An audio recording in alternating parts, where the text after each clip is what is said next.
నమస్తే 99 టీవీకి స్వాగతం. నేను రవిశంకర్ విళ్ళ. అమలాపురం గడ్డ మెగా అభిమానుల అడ్డ.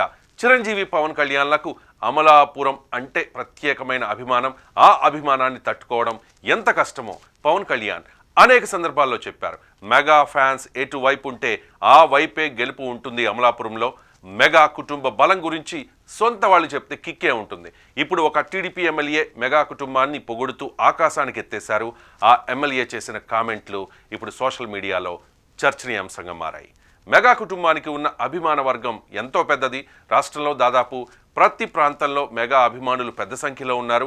ఎన్నికల సమయంలో వీరి ప్రభావం చాలా స్పష్టంగా కనిపిస్తూ ఉంటుంది. మెగా అభిమానులు తలుచుకుంటే ఓడలు బళ్ళవుతాయి, బళ్ళు ఓడలు కూడా అవుతాయి. అందుకే ప్రతి ఎన్నికల్లో మెగా ఫ్యామిలీని ఆకాశానికి ఎత్తుతూ ఉంటారు కొందరు నాయకులు. మెగా ఫ్యామిలీ జోలికి వచ్చిన వాళ్ళ గతి ఎలా ఉందో చూస్తూ ఉన్నాం కదా. పవన్ కళ్యాణ్ వ్యక్తిగతంగా అతి దారుణంగా కించపరిచిన వైసీపీ నేతల దుస్థితిని చూస్తూ ఉన్నాం కదా. అధికారం ఉంది కదా అని విర్రవీగిన అంబటి రాంబాబు, పేర్ని నాని, ఆర్కే రోజా, జక్కంపూడి రాజా, గుడివాడ అమర్నాథ్ల పరిస్థితి ఏంటో ప్రత్యేకంగా చెప్పాల్సిన అవసరం లేదు. జగన్ కళ్లల్లో ఆనందం చూడడానికి వారు చేసిన ప్రయత్నంతో వారి రాజకీయ జీవితమే ఇప్పుడు అంధకారంలో పడిపోయింది. అందుకే టీడీపీ ఎమ్మెల్యేలు కొందరు ఇప్పటి నుంచే జాగ్రత్త పడుతూ ఉన్నారు. మెగా భజన చేయడం స్టార్ట్ చేసేశారు.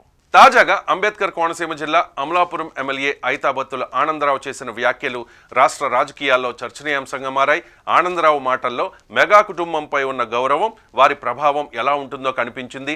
తన రాజకీయ ప్రయాణంలో మెగా కుటుంబం పోషించిన పాత్రను ఆనందరావు ఎంతో నిజాయితీగా వివరించారు. మెగా ఫ్యామిలీ సపోర్ట్ చేస్తే ఎలా ఉంటుందో, ఆగ్రహిస్తే ఎలా ఉంటుందో కూడా చెప్పేశారు ఎమ్మెల్యే ఆనందరావు. మెగా ఫ్యామిలీ రెండాట్లు కూడా 2009 పోటీ చేశాను. చిరంజీవి గారు పార్టీ పెట్టారు, నా ఓట్లు అన్నట్టు ఓడిపోయాను. 2014 పోటీ చేశాను.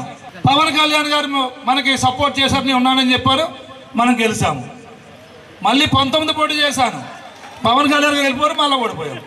మళ్ళీ 24 పోటీ చేశాను, పవన్ కళ్యాణ్ వచ్చారు, మళ్ళీ గెలిచాము. అంటే నా గెలుపు ఓటములో ఇక్కడ మెగా ఫ్యామిలీ పాత్ర చాలా ఉంది. తన గెలుపు ఓటమి రెండిటికి కారణం మెగా కుటుంబమే అని ఆనందరావు స్పష్టంగా చెబుతూ ఉన్నారు. తెలుగుదేశం నుంచి 4 సార్లు టికెట్ పొందిన తన రాజకీయ ప్రయాణంలో 2 సార్లు విజయాన్ని సాధించగా 2 సార్లు ఓటమిని ఎదుర్కొన్నానని, ఆ విజయాలు పరాజయాలు మెగా అభిమానుల ప్రభావం వల్లనే జరిగాయని తెలిపారు ఆనందరావు. ప్రత్యేకంగా 2009, 2019 ఎన్నికలను ఆనందరావు ప్రస్తావించారు. 2009లో చిరంజీవి ప్రజారాజ్యం పార్టీని స్థాపించి పోటీ చేసిన సమయంలో తాను ఓడిపోయానని చెప్పారు. మెగా కుటుంబంపై, ప్రజారాజ్యంపై అప్పట్లో టీడీపీ నేతలు చేసిన చవకబారు ఆరోపణలకు, విమర్శలకు టీడీపీ అభ్యర్థి ఆనందరావు అతి దారుణంగా ఓడిపోయారు. కాంగ్రెస్ అభ్యర్థి పినిపే విశ్వరూప్ అక్కడ గెలిచారు. 2014లో టీడీపీ, బీజేపీల కూటమికి జనసేన మద్దతు ఇవ్వడంతో ఆనందరావు గెలవగలిగారు. అదేవిధంగా 2019లో పవన్ కళ్యాణ్ జనసేన పార్టీ పోటీలో నిలవడం కూడా తన ఓటమికి కారణమైందని స్పష్టం చేశారు ఆనందరావు. 2019లో జనసేన పార్టీపై, పవన్ కళ్యాణ్పై కొందరు టీడీపీ నేతలు నోటికొచ్చినట్లు మాట్లాడారు. కొందరు జన సైనికులపై వ్యక్తిగతంగా కూడా దాడి చేశారు.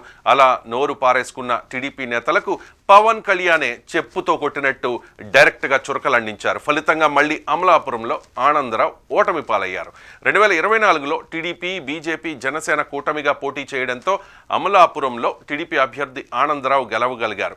చివరి నిమిషం దాకా అమలాపురం సీటు జనసేనకే అనుకున్నారంతా. ఆనందరావుకు అవకాశం లేదనుకున్నారు. కానీ అమలాపురం ఇన్ఛార్జిగా ఉన్న శెట్టిబత్తుల రాజాబాబు వైసీపీతో టచ్లో ఉన్నారనే ఆరోపణలు వచ్చాయి. కొంతమంది జన సైనికులు వీడియో ప్రూఫ్స్తో సహా శెట్టిబత్తుల రాజాబాబు చేసిన నిర్వాకాన్ని బయటపెట్టడంతో ఆనందరావుకు కలిసొచ్చింది, సీటు దక్కింది. మెగా అభిమానుల, జన సైనికుల అండతో ఆనందరావు గెలిచారు. ఇది జరిగిన కథ. ఆనందరావు రాజకీయ జీవితంలో మెగా ఎఫెక్ట్ ఎలా ఉంటుందో చెప్పే స్టోరీ.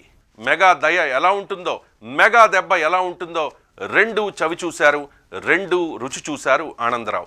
ఇంత జరిగినా కూడా మెగా అభిమానులను 2024లో తాను గెలవడానికి కారణమైన జన సైనికులను ఆనందరావు ఇప్పుడు అస్సలు పట్టించుకోవడం లేదట.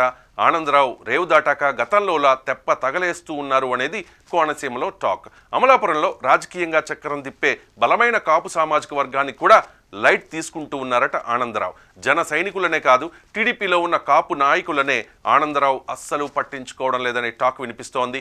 ఎన్నికల్లో తనకు ఆర్థికంగా సహాయపడ్డ ఒకరిద్దరు కాపు నాయకుల్ని తప్ప ఆనందరావు మిగిలిన టీడీపీ పెద్దలను కానీ జనసేన నాయకుల్ని కానీ లెక్క చేయడం లేదని టాక్ వినిపిస్తోంది. మెగా అభిమానుల అడ్డాగా ఉన్న అమలాపురంలో అసలు జనసేనకు ఇన్ఛార్జ్ కూడా లేరట. దీంతో తమకు కష్టం వస్తే ఎవరికి చెప్పుకోవాలో అర్థం కాక అయోమయంలో ఉన్నారట జన సైనికులు. గత అనుభవాలను దృష్టిలో పెట్టుకుని కాపు నాయకుల్ని, మెగా అభిమానుల్ని, ముఖ్యంగా జన సైనికులను ఆనందరావు పట్టించుకోకపోతే గతంలో అంటే 2009, 2019లో జరిగింది 2029లో కూడా రిపీట్ అవుతుందని అమలాపురంలో గుసగుసలు వినిపిస్తూ ఉన్నాయి.